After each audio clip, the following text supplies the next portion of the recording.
媒体上的偏方层出不穷，不过近期有一种不同寻常的睡眠建议引起了医学专家的注意，那就是建议那些打鼾的人在睡觉时用胶带贴住嘴巴，这样强制用鼻子呼吸来减少用嘴巴呼吸。宣传者还称，使用这种方法可以让人们更容易获得深度睡眠，但事实果真如此吗？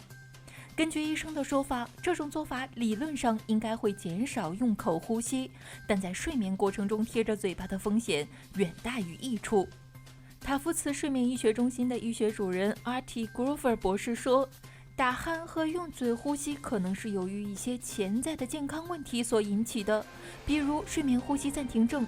人们在夜间呼吸困难，有时是因为气道阻塞而引起的。打鼾是睡眠呼吸暂停症的症状，捂住嘴巴并不能解决根本问题，而且会使呼吸更加困难。过敏或鼻窦问题引起的鼻塞也会导致打鼾。想象一下，如果您的鼻腔有阻塞物，要么就是过敏，要么就是阻塞，除此之外还用胶带粘住嘴巴，这可能会导致一个人在睡眠中得不到足够的氧气。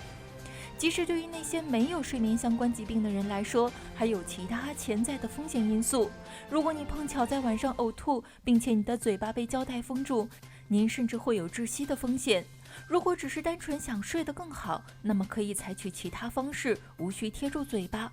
不要在睡前玩手机，洗个热水澡或是打坐冥想，这些方式都有助于获得更好的睡眠质量。如果您还在为夜间打鼾而困扰，应当及时寻求医生的帮助，而不是自行封住嘴巴。中天中望整理报道。